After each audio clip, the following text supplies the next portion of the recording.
బండి సంజయ్ గారు కాంగ్రెస్ పార్టీలో ఉన్నారా ఒక్కసారి తన ఆలోచన చేసుకోవాలని నేను విజ్ఞప్తి చేస్తా ఉన్నాను. ఇలా బీజేపీ పార్టీ ఎజెండా మాట్లాడుతున్నారా, రేవంత్ రెడ్డి గారు ఎజెండా మాట్లాడుతున్నారా, ఇలా బండి సంజయ్ గారు గుండె మీద చేసుకుని ఆలోచన చేయాలని నేను విజ్ఞప్తి చేస్తాం. ఇలా మీరు క్లియర్ గా చూడొచ్చు, ఇలా బండి సంజయ్ గారు రేవంత్ రెడ్డి గారు మ్యాచ్ ఫిక్సింగ్ ఉన్నదనేది ఎంత స్పష్టంగా కనబడతా ఉన్నదంటే, ఇలా రేవంత్ రెడ్డి గారి నోట ఏ మాట వస్తుందో అదే మాట బండి సంజయ్ గారి నోట రావడం అనేది ఇలా చాలా చాలా దురదృష్టకరం అని చెప్పి సందర్భంగా తెలియజేస్తా ఉన్నాను. ఇలా బండి సంజయ్ గారు ఇలా మేము ఒకటే అడుగుతా ఉన్నాం మిమ్మల్ని, ఇలా మా కేటీఆర్ గారు ఏమని అడిగిరు వచ్చి,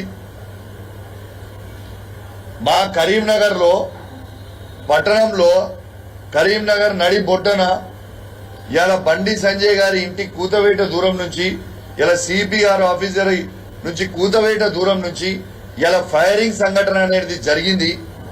ఇలా ఇది పూర్తి ప్రభుత్వం ఫెయిలియర్ అని మేము చెప్తే, ఇలా బండి సంజయ్ గారు తిట్టాల్సింది రేవంత్ రెడ్డి గారినా కేటీఆర్ గారినా? ఇలా కేటీఆర్ గారు ఇలా ప్రజలకి అండగా ఉండడానికి, ఇలా కరీంనగర్ జిల్లాలో కరీంనగర్ పట్టణంలో ప్రత్యేకంగా ప్రజలందరికీ కూడా ధైర్యం నింపడానికి ఇలా ప్రజల పక్షాన కేటీఆర్ గారు వచ్చి ఈడ ఫైరింగ్ ఎందుకైందని అడిగితే బండి సంజయ్ గారు తిట్టాల్సింది ఎవరిని? బండి సంజయ్ గారిని నేను అడిగినా, మీరు రాజీనామా చేయాలని నేను అడిగినా, కానీ బండి సంజయ్ గారు ఏమన్నారు, నాకేం సంబంధం లేదు కదా, మరి ఇది ప్రభుత్వానికి సంబంధించింది కదా. మరి తిట్టాల్సింది రేవంత్ రెడ్డి గారినా కేటీఆర్ గారినా? రేవంత్ రెడ్డి గారిని బండి సంజయ్ గారు ఇప్పటిదాకా ఒక్క మాట ఎందుకు అనలే? ఇదే కరీంనగర్ ప్రజలు నీకు ఓటేసి 2 సార్లు పార్లమెంట్ సభ్యునిగా నేను ఎన్నుకున్నారు కదా, మరి వాళ్ళ పక్షాన నిలబడి ఇలా బండి సంజయ్ గారు రేవంత్ రెడ్డి గారిని ఈ ఫైరింగ్ ఇన్సిడెంట్ అయితే ఈ ప్రభుత్వాన్ని కానీ రేవంత్ రెడ్డి గారిని ఎందుకు తిడతలేరు, ఎందుకు ప్రశ్నిస్తలేరు? ఇది సూటిగా చెప్పాలి. ఇలా బండి సంజయ్ గారు అవినీతి గురించి మీరు మాట్లాడుతుంటే చాలా ఆశ్చర్యం అనిపిస్తా ఉంది. బండి సంజయ్ గారిని నేను సూటిగా ప్రశ్న అడుగుతా ఉన్నాను. బండి సంజయ్ గారు 2014లో మీరు పోటీ చేసినప్పుడు పార్లమెంట్ సభ్యునిగా మీరే కదా మీ నోటితోని ఆ రోజు స్టేట్మెంట్ ఏమని ఇచ్చిండ్రు మీరు? నేను సామాన్యుణ్ణి, ఇలా నేను సామాన్య కుటుంబం నుంచి వస్తున్నా, నా భార్య పుస్తలు ఇలా అమ్మి నేను ఎన్నికలు పోటీ చేస్తున్నా అని బండి సంజయ్ గారు అన్నారు కదా. మరి అక్కడి నుంచి ఉన్న బండి సంజయ్ గారు మొన్న కరీంనగర్ కార్పొరేషన్ ఎలక్షన్లు అయితే 50 కోట్ల రూపాయలు ఖర్చు పెట్టింది. మరి మీరు చేసింది ఇది ఎక్కడి నుంచి వచ్చిన 50 కోట్ల రూపాయలని మేము అడుగుతా ఉన్నాం. మరి మీరు అవినీతి చేసి సంపాదించిన డబ్బా, లేకపోతే మీకు రేవంత్ రెడ్డి పంపించిన డబ్బా?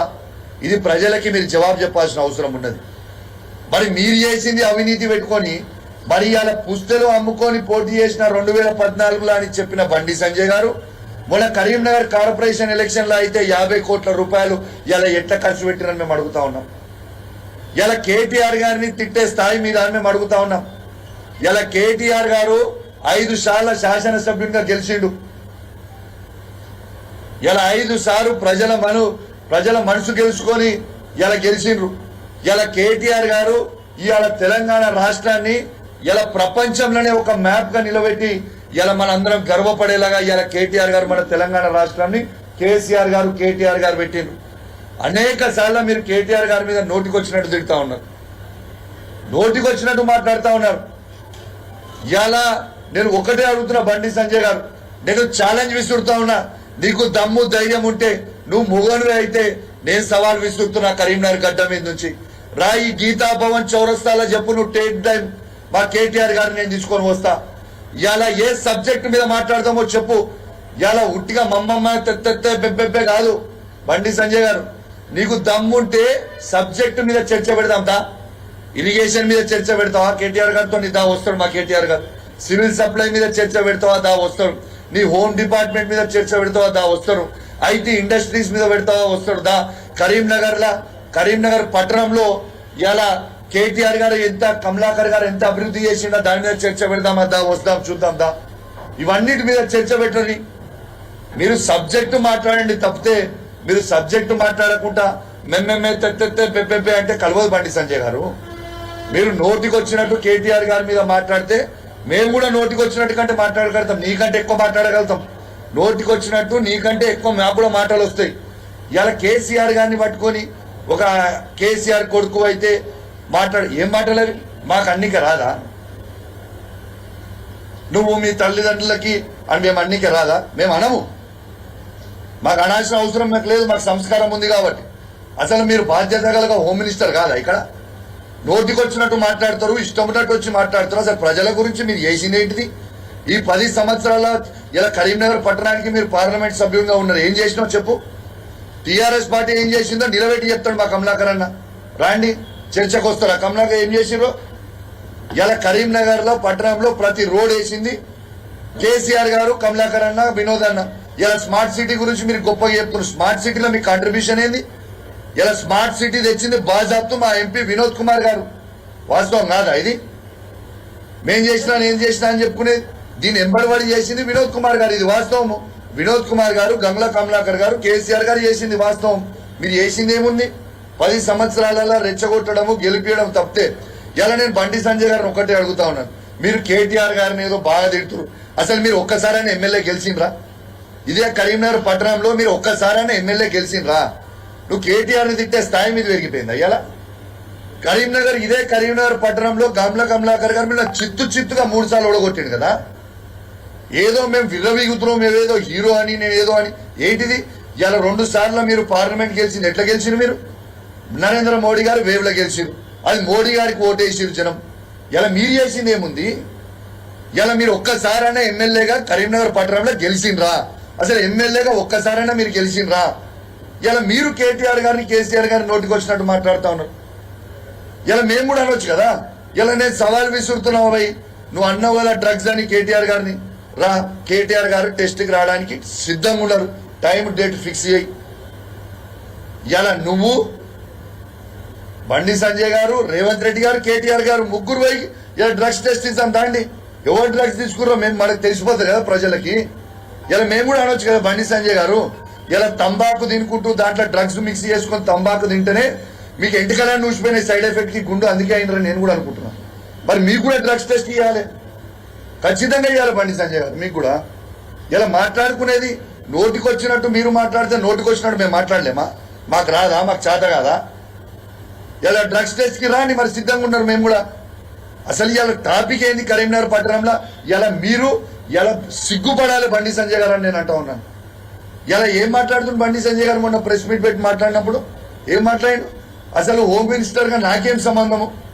ఇలా ఇక్కడ ఉన్న కౌశిక్ రెడ్డి గారు ఏదేదో మాట్లాడిపోతుండు, బీఆర్ఎస్ పార్టీ బురద చల్లిపోతుంది. అంటే తెలంగాణ రాష్ట్రం అనేది భారతదేశంలో లేదా? తెలంగాణ రాష్ట్రం ఏమైనా శ్రీలంకలో ఉందా, బంగ్లాదేశ్ ఉందా, పాకిస్తాన్ ఉందా? ఏడున్న తెలంగాణ రాష్ట్రం భారతదేశంలో లేదా? ఈ భారతదేశానికి బండి సంజయ్ గారు హోమ్ మినిస్టర్ కాదా? సహాయశాఖ హోమ్ మినిస్టర్ కాదా? ఈ తెలంగాణలో ఈ బాధ్యత ఇలా కరీంనగర్ పట్టణంలో మీ ఆఫీస్ నుంచి కూతవేట దూరం నుంచి ఇలా ఇన్సిడెంట్ అయితే ఈ బండి సంజయ్ గారి బాధ్యత కాదా? నాకేం సంబంధం అంటూ? నీకు సంబంధం లేదా? అసలు బాధ్యత కలిగ ఒక failure, you're a failure home minister of Karimnagar parliament అంటున్నా నేను. ఇలా ఇన్సిడెంట్ అయ్యి కరీంనగర్ పట్టణంలో ఇన్సిడెంట్ అయ్యి 4 రోజులు అవుతుంది. ఇలా 4 రోజులు అవుతుంటే ఒక్కరోజన్న బండి సంజయ్ గారు మీరు మీ సొంత పార్లమెంటు, మీరు హోమ్ మినిస్టరు, మరి మీరు ఒక్కరోజైనా రివ్యూ మీటింగ్ పెట్టినా? ఈ ఇన్సిడెంట్ అయినాక ఒక్కసారైనా 7 వరకు వచ్చింది అనేది సిపి గారిని, ఈ జిల్లాలో ఉన్న పోలీస్ యంత్రాంగంని పిలిచి, ఉమ్మడి కరీంనగర్ జిల్లాలో ఉన్న పోలీస్ యంత్రాంగం మొత్తం పిలిచి మీరు రివ్యూ మీటింగ్ పెట్టినరా అని నేను అడుగుతా ఉన్నాను. Is it not your duty? నాకేం సంబంధం రాష్ట్ర ప్రభుత్వం? అంటే భారతదేశంలో తెలంగాణ కూడా ఒక భాగం బండి సంజయ్ గారు. అది పార్లమెంటు అనేది మీ దాంట్లో వచ్చింది, మీ పార్లమెంట్ లో ఉన్నది ఇక్కడ. Is it not your duty? మీరు బండి సంజయ్ గారు, మీరు రేవంత్ రెడ్డి గారిని ఎందుకు ప్రశ్నిస్తలేరు? ఒక్కసారి కూడా మీరు రేవంత్ రెడ్డి గారిని ఎందుకు తిట్టలే? ఇప్పటిదాకా మీరు రేవంత్ రెడ్డి గారిని ఒక్కసారి కూడా తిట్టకపోవడానికి కారణం ఏంటిది? ఇలా నిజంగా కూడా చాలా చాలా బాధాకరం. ఇలా బండి సంజయ్ గారు హోమ్ మినిస్టర్ గా ఉండి ఈడ ప్రభుత్వాన్ని ప్రశ్నించాల్సింది పోయి పర్సనల్ గా మాట్లాడడం అనేది ఇది మంచి పద్ధతి కాదు. మీరు మాట్లాడగలిగితే మీకంటే డబుల్ త్రిబుల్ మేము మాట్లాడతాం, మా బీఆర్ఎస్ పార్టీ కార్యకర్తలు కూడా మాట్లాడతాం. మేము కూడా ఓపికగా ఉన్నాం ఇన్ని రోజులు. కానీ మీరు మాట్లాడిన మాటలు చూస్తూ ఉంటే చాలా బాధ అనిపించింది. ఇదేం మాటలండి నాకు అర్థం కాదు. ఇలా కేటీఆర్ గారికి ఉన్న సబ్జెక్టు మీకు ఉండదా? ఏ సబ్జెక్ట్ ఏ రంగంలో తీసుకుందాం చెప్పు, ఖర్చు మొత్తం నాదే. గీతాభవనం చౌరస్తా ఖర్చు మొత్తం స్టేజ్ నేనే వేపిస్తా, మొత్తం అద్భుతంగా ఏసీలు నేనే పెట్టిస్తా. రాండి, మా కేటీఆర్ గారు వస్తారు, మీరు కూడా రండి, చర్చ పెడదాం. మీరు ఏ సబ్జెక్ట్ కోరితే ఆ సబ్జెక్ట్ మీద మా కేటీఆర్ గారు, మీ సిస్టమ్ ఇరిగేషనా, సివిల్ సప్లయా, హోమా, లేకుంటే హెల్తా, ఎనీథింగ్ మ్యాన్, యూ ఛాలెంజ్. నేను సవాల్ విసురుతున్నాను కదా, రాండి చర్చ పెట్టుకుందాం. అసలు ఇంకోటి కూడా చెప్తున్నా, ఇలా రేవంత్ రెడ్డి గారు బండి